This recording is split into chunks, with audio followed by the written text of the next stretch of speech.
படகுகளான இப்பே புயல் மாதிரி தான் நிக்குது காத்து.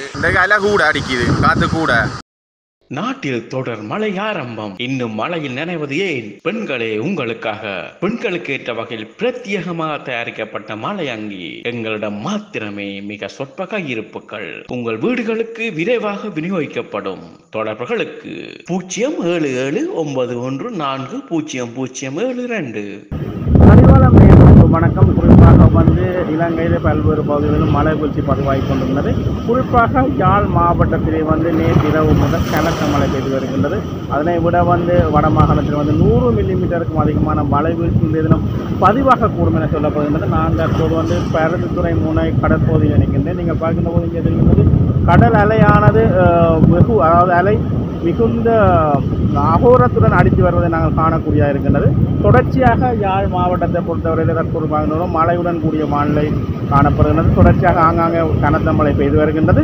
அது மாத்திரமன்றி இன்னொரு தகவலும் கூட மாநில மையம் இந்தியாவிலிருந்து வெளிவரும் தகவல் அண்மையிலே தெரிவித்திருக்கின்றன. எதிர்வரும் 21ஆம் தேதி புயல் மையம் கொள்வதாகவும் அது வட மாகாணத்திற்கான ஒரு வேளை சில பாதிப்புகளை ஏற்படுத்தலாம் என்ற தகவலும் கூட இந்திய வளிமண்டல திணைக்களத்தினால் செய்திகள் பகிரப்பட்டு வருகின்றது. ஆகவே அது தொடர்பான தகவல் சமூக வலைத்தளங்களில் தற்போது பரவி வருவதை நீங்கள் காணக்கூடிய இருக்கின்றது. எவ்வாறாயினும் நாங்கள் தற்போது பருத்தித்துறை முனை கடற்பகுதியில் இருக்கின்றோம். இங்கே மீனவர்கள் எவரும் கடலுக்கு செல்லவில்லை.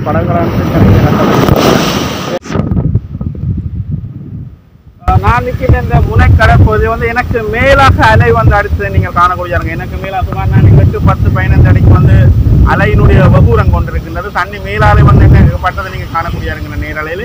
அதே மாதிரி இவ்வாறு தான் இந்த கடற்பகுதி வடக்கு கடற்பகுதி இவ்வாறான நிலைமையிலேயும் காணப்படுகின்றது. குறிப்பாக மீன்பிடி படகுகள் ஆங்காங்கே தடுத்து விடப்பட்டிருக்கின்றன. கடலிலே எந்த ஒரு மீன்பிடி படகுகளையும் காண முடியவில்லை. மீனவர்கள் ஆங்காங்கே கரையோரங்களில் நிற்பதை நாங்கள் காணக்கூடிய இருக்கின்றது.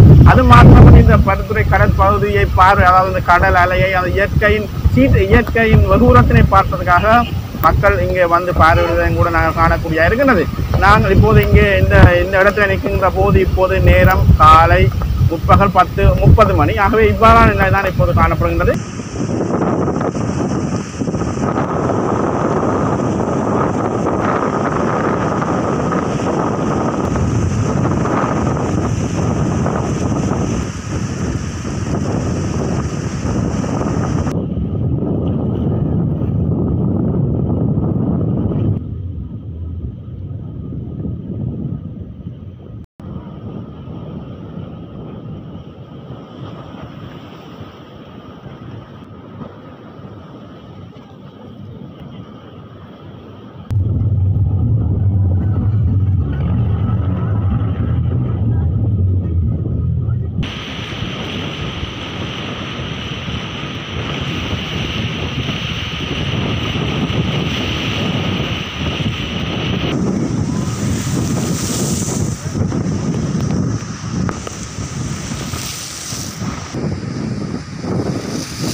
அதிரடி தள்ளுபடி. இந்தியாவிலிருந்து இறக்குமதி செய்யப்பட்ட நம்பர் 1 ஒரிஜினல் லாவ்கோஸ் டி-ஷர்ட்களை பெற்றுக்கொள்ள இன்றே நாடுங்கள். தொடர்புகளுக்கு 077 91400702. என்ன வித்தியாசம் கடல்ல? இன்றைக்கு அலை கூட அடிக்குது, காற்று கூட. சொல்கிறேன் நீ 27 26 தேதி மட்டும் காற்று தான். அது மட்டும் சொல்கிறேன் நான் போக மாட்டேன். சில 1-2 போட்டுகள் போகும். இப்போ நீங்கள் கடலுக்கு போயிட்டே போகல. இப்போ இனி நாங்கள் இந்த காற்று சீர்பட்டால் தான் போவோம். அப்போ உங்களோட வாழ்வாதாரம் என்ன? தொழிலுக்கு இப்படி போவாட்டு அடுத்த கட்டம் வேணும். அது அப்படி தான் இருக்கிற உழைச்ச வச்சு சாப்பிட்றது. கடல் சீர்படாமல் வந்து போய் இப்போ எப்படி உங்களை மீன் படுது என்ன மாதிரி? இப்போ மீன் இல்லை, நண்டு தான் படுது. மீன் படையில இல்லை, மீனுக்கு போகிறே இல்லை. இப்போ எல்லாமே நண்டுக்கு தான் போகிறோம். உங்களோட கடற்கொள்ள எப்படி இருக்குது? இப்போ முன்னேற்றங்கள் இருக்கா? இப்போ என்ன மாதிரி? இப்போ முந்தி மாதிரி மீன்கள் குறைவு, முன்னேற்றம் இல்லை. முந்தி மாதிரி இல்லை கடல். இப்போ மீன்கள் குறைவு. முந்தி நல்ல மீன்கள். இப்போ தொழில்கள் கூடத்தானே. அப்போ மீன் பாடுவது குறைவு. 21ஆம் தேதி அந்த புயல் ஒன்று தாக்கும் அப்படின்ற கதை பேர். அதை பற்றி என்ன நினைக்கிறீங்க? அப்படி தகவல் வந்து தகவல் வந்து அது மட்டும் போக மாட்டேன். கடல் அலை வந்து மழை மாறி காலங்களும் இப்படி அடிக்கும். இன்றைக்கு வந்து இப்படி அகோரம் அடிக்கிறத அது வித்தியாசம் இருக்குது. அப்படி தான் அடிக்கும். மழை மாறி காலத்தில் அடிக்கிற மாதிரி தான் அடிக்கும். இன்னும் கூட அடிக்கும். இதே விட இன்னும் காற்று கூட இன்னும் கடல் அடிக்கும். போவேலா. அப்புறம் 21ஆம் புயல் வச்சிருக்கனோடய அதுக்கப்புறம் தான் நீங்கள் அதுக்கப்புறம் நீ போட்டு போவேன். சில போட்டுகள் சில பேர் போவாங்க. போட்டுகள் 1-2 இல்லை நாங்கள் போவோம். அப்படி போனால் என்ன அபாயம்? கடல் போட்டு விரலும் தானே போட்டு இன்ஜின்கள் ஸ்டார்ட் பண்ணி இன்ஜின் நின்று விட்டால் அப்படி 2 முறை பிறண்டு இருக்கேன் போட்டு. நீங்களும்? ஓ நான் பிறகு எங்கள் 2 நேரம் பிறடி போட்டு எல்லாம் உடைச்சிட்டு கொண்டு வந்துருந்தேன். அப்படி போட்டு எடுக்கலாது எல்லாம் உடைச்சிட்டு. நீங்கள் ஒரு கடற்கொள் செய்கிற வேலை இப்போ கடல் வந்து எவ்வாறு நிலையில் இருக்குன்றாங்க? இதே நிலையை பொறுத்த வரைக்கும் இந்த கடலை பொறுத்த வரைக்கும் காத்திருந்த புயல் ரீதியாக அலைகள் அதிகமாக பாரபடியாக தொழிலுக்கு போகிறதுக்கு கஷ்டம். ஏன்னா இந்த அலைக்குள்ளே போனால் போட்டுற பிறகு உயிர்களுக்கும் ஆபத்து ஏற்படும். அதில் இந்த காற்று விழுந்தால் தான் நின்றால் தான் நாங்கள் அலைக்குள்ள தொழிலுக்கு போகலாம். அது மட்டும் தொழிலுக்கு போகலாம். ஒருவேளை இந்த காற்று இன்னும் கொஞ்சம் கூடிச்சுன்னா இதை உடைக்கும் மலைகள் பெருமலையெல்லாம் வந்து அதனால் போட்டுறாக்கி தொழிலுக்கு போகிறதுக்கு சந்தர்ப்பம் இருக்காது. இப்போ இந்த காற்று குறைஞ்சால் தான் இந்த தொழிலுக்கு இறங்கி செய்யலாம். இது இந்த இடம் மட்டுமல்ல, இந்த பகுதியிலுமே கடல் பகுதியில் இதான் ஒரு சிக்கலான விஷயம்.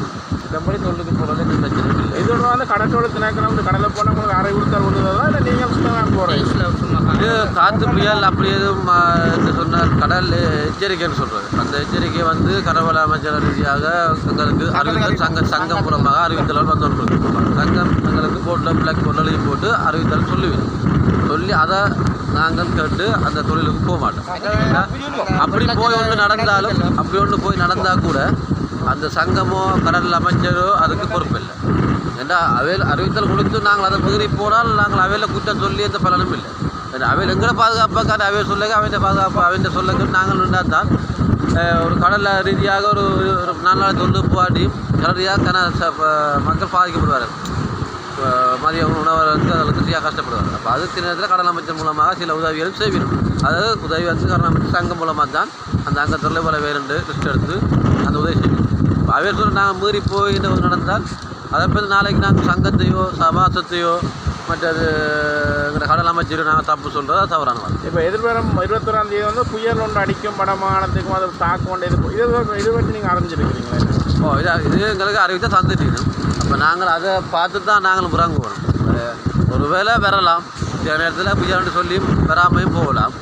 அதனால் அந்த எச்சரிக்கை அந்த டேட்டை நாங்கள் பார்த்துட்டு அதுக்கு பிறகு தான் நாங்கள் தொழிலுக்கு போகிறதுக்கு இருக்கிறோம். இப்போ கடல் வந்து ஒரு சுமூகமான நிலையில் வந்தால் தான் நீங்கள் கடலுக்கு போவீங்க? கடலுக்கு போகலாம். இந்த நிலையிலே போனால் அதாவது எங்கள் ஆபத்தில் தெரிஞ்சும் அந்த ஆபத்தில் நாங்கள் இறங்குற மாதிரி தான் அந்த சம்பவம். உங்களுக்கு இப்போ ஒரு கிழமைக்கு போட்டு தொழிலுக்கு போகாட்டி உங்களுக்கு வாழ்வாதாரம் அப்படி இருக்கும்? வாழ்வாதாரம் பாதிக்கப்படும் தான். ஆனால் அது எல்லாருக்கும் ஒன்று இல்லை. சில பேர் இப்போ வாழ்வாதாரத்தின் இதில் அவைகளுக்கு நிதிகள் இருந்தால் அவை வாழ்வாதாரத்துக்கு இல்லை வர மாட்டோம். சில பேர் அண்டை கூட சாப்பிட்றாங்களுக்கு கொஞ்சம் பாதிக்கிறது. அது வந்து கரவள தொழிலை செய்யக்கூடிய அப்படின்ற கரவள தொழில் துப்புராக செய்யலாம். ஏன்னா அந்த கடல் இது வந்து பார் பெறப்பட்டபடியாக கொஞ்சம் வட்டுத்தன்மை குறைஞ்சி வரும். அந்த பகுதியில் வட்டுத்தன்மை கூட வரும். அதான் பிரச்சனை. அதனால் கரவளை இனிமேல் அவை தை மாதம் தைப்பூசத்துப்புறம் தான் இனி இறக்கி வைக்கிறார்.